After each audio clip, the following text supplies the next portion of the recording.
Bismillahirrahmanirrahim. Assalamualaikum warahmatullahi wabarakatuh.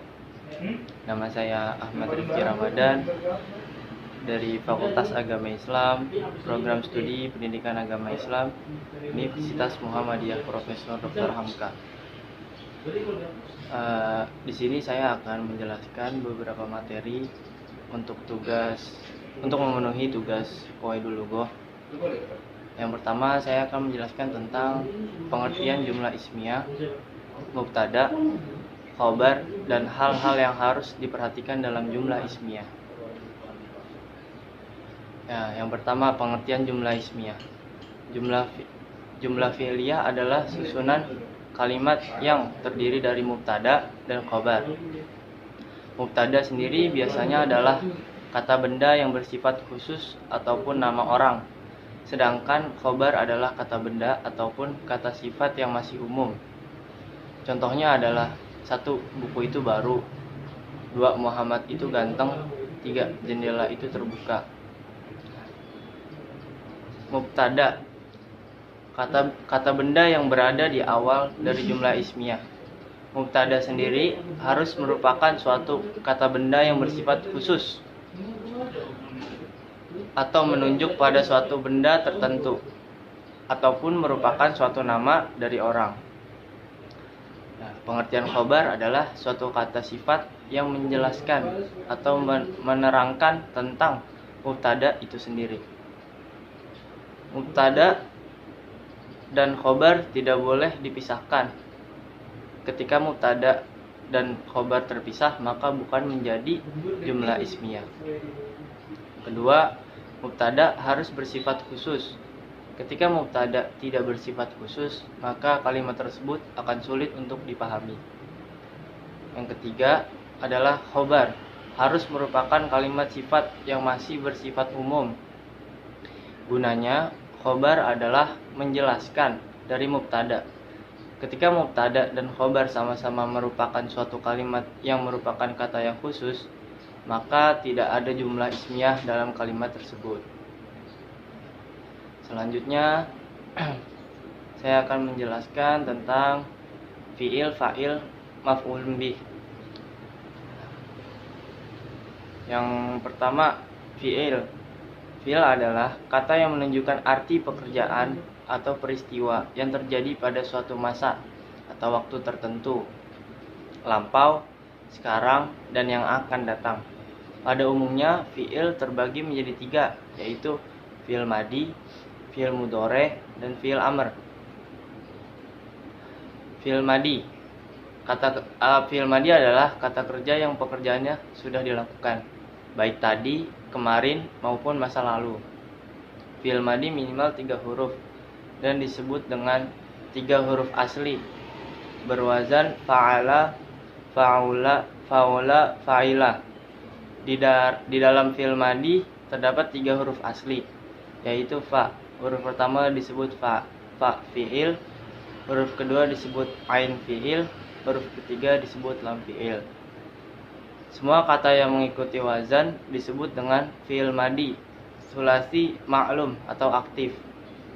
Ciri-ciri fi'il madi maklum 3 huruf adalah awal dan akhirnya dibaca fathah. Alima, hasuna, kataba. Fi'il mudhore. Fi'il mudhore adalah kata kerja yang dipekerjakan sedang atau akan dikerjakan.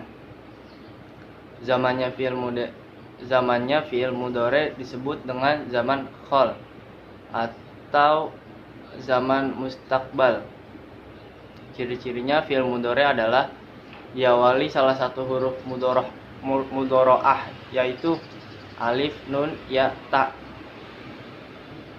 Untuk yang maklum atau aktif, huruf mudhoro'ahnya dibaca fathah, adalah huruf tambahan atau bukan huruf pokok.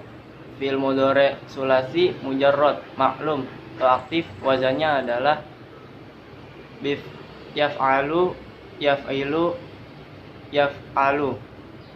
Terdapat 4 huruf di dalam fi'il mudhore. Di antaranya adalah ya, huruf pertama disebut huruf mudhoro'ah. Fa huruf kedua disebut fa fiil. Ain, huruf ketiga disebut ain fiil. Bisa fathah, bisa dhammah, bisa kasroh. Untuk lebih lengkapnya lihat kamus. Huruf keempat disebut lam fiil. Selanjutnya yaitu fiil amar. Fiil amar adalah wazan mudhari'nya yang dibaca jazam dan dibuang huruf pertamanya atau mudhari'ahnya. Setelah dibuang, bila huruf pertama mati, maka didatangkan hamzah wasol. Semua hamzahnya fiil amar dibaca kasroh, kecuali bila huruf tengahnya atau ain fiil dibaca dhammah pada waktu mudhari'. Maka waktu amar hamzahnya dibaca dhammah. Waktu amar hamzahnya dibaca fathah.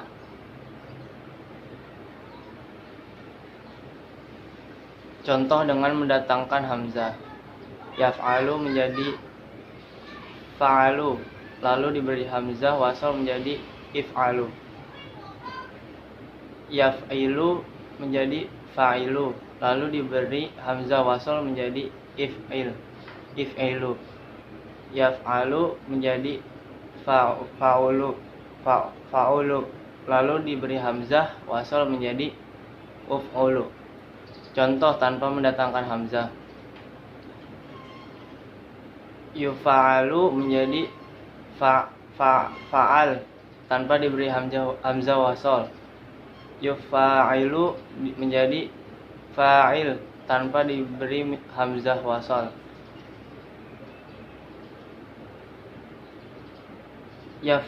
Yafa'alu menjadi tafa'al tanpa diberi hamzah wasal. Af'alu adalah fi'il amar, adalah wazan mudhari'nya yang dibaca jazam dan dibuang huruf pertamanya atau mudhari'ah. Setelah dibuang, bila huruf pertama mati, maka didatangkan hamzah wasal. Selanjutnya adalah fa'il. Fa'il adalah isim marfu yang disebut terlebih dahulu fi'ilnya, atau lafaz yang mengandung takwil fi'il. Makna yang dimaksud ialah isim fa'il, sifat yang diserupakan dengan fi'il, masdar, dan sebagiannya dari isim-isim yang dapat beramal seperti fi'il. Setiap kalimat isim yang berkedudukan sebagai fa'il pada jumlah fi'liyah harus dibaca rofa atau marfu. Dan jika fa'il itu berupa isim zahir, maka tanda rofa'nya tergantung pada bentuk kalimatnya. Fa'il ada dua bagian. Pertama berupa isim zahir, yaitu isim-isim yang menunjukkan benda itu sendiri, nama-nama orang atau jenis nama-nama benda. Yang kedua berupa isim domir, yaitu isim-isim yang menunjukkan orang kesatu, orang kedua, dan orang ketiga.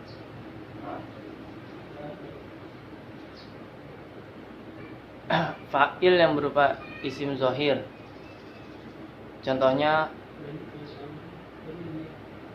qama Zaidun, artinya Zaid telah berdiri. Nah, Zaidun yang menjadi contoh, maka i'rabnya fama fi'il sama dengan fi'il madi mabni atas fathah yang zahir atau nyata di hurufnya yang terakhir. Zaidun fa'il marfu dengan tandanya dhammah zahirah yang nyata tampak. Tanda rofa fa'il tergantung pada bentuk kalimatnya sebagai berikut. Jika fa'il berupa isim mufrad, baik mufrad muzakkar atau mufrad muannas, atau berupa jamak taksir sighah muntahal juma, atau berupa jamak muannas salim, maka tanda rofa'nya adalah dhammah atau tanwin dhammah. Jika fa'il berupa isim musanna muannas, maka tanda rofa'nya adalah alif dan nun. Jika fa'il jamak muzakkar salim, maka tanda rofa'nya adalah waw dan nun. Selanjutnya macam-macam hukum fa'il. Fa'il itu mempunyai beberapa ketentuan, diantaranya ialah 1. Fa'il tidak boleh membuang fa'il. Yang kedua, fa'il tidak boleh mendahului fi'ilnya.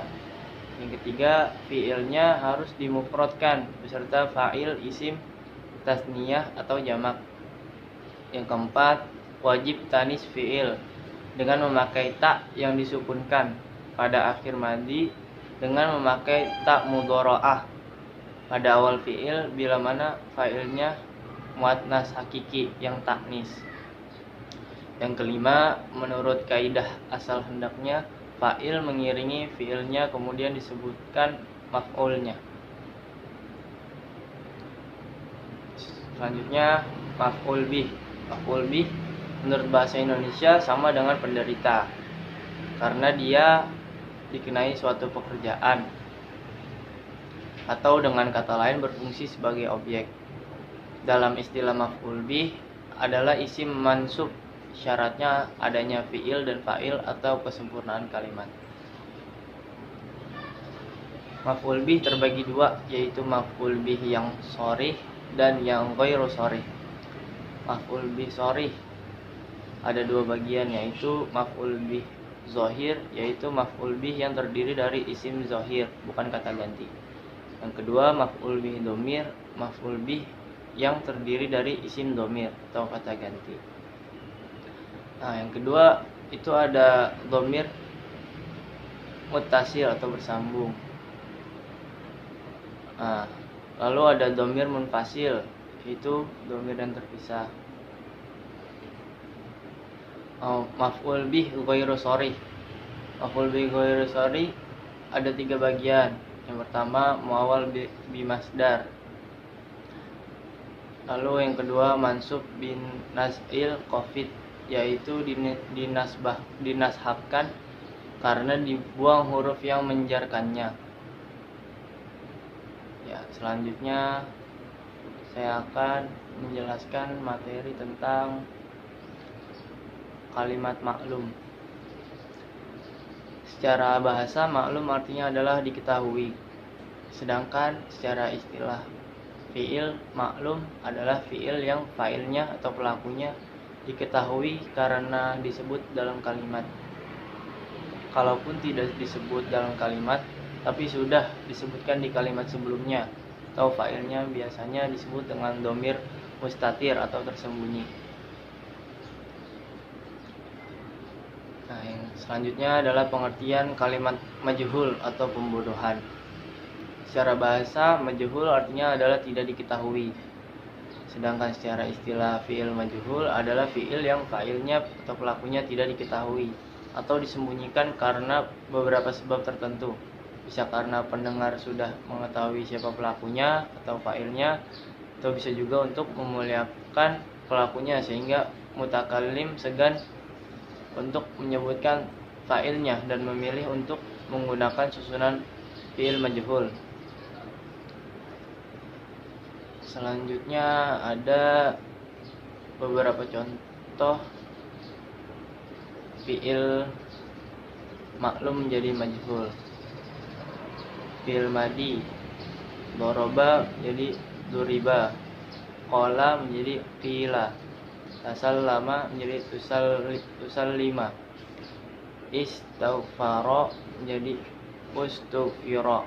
Yang di bagian A adalah fi'il maklum, sedangkan yang sebelahnya adalah fi'il majhul. Lalu ada fi'il mudhari. Contohnya yaitu yaqulu menjadi yuqalu, yukrimu menjadi yukramu, yajtami'u menjadi yujtama'u, yughallimu menjadi yughallamu. Lalu selanjutnya ada pengertian kalimat munfi. Kalimat munfi adalah kalimat yang di dalamnya disebutkan mutasna dan mutasna minhunya serta didahului oleh manafi atau sibuhun nafi. Jadi maksud kalimat manfi ini adalah kalimat yang diawali dengan penjelasan negatif lalu positif. Selanjutnya pengertian kalimat musbat. Kalimat musbat adalah kalimat yang di dalamnya disebutkan mustasna dan mustasna minhunya namun tidak didahului oleh manafi atau sibuhun nafi. Jadi kalimat musbat itu seperti contohnya yanjihu illa al kasula at talamis. Jadi yanjihu at talamis illa al kasula, artinya yang pertama orang-orang sukses kecuali murid-murid yang malas. Yang kedua, murid-murid itu sukses kecuali para pemalas. Jadi kalimat musbat seperti contoh itu yang disebutkan tadi diawali dengan positif lalu negatif. Ya, mungkin itu saja penjelasan video dari saya. Kurang lebihnya mohon dimaafkan. Billahi fisabilil haq wastabiqul khairat. Wassalamualaikum warahmatullahi wabarakatuh.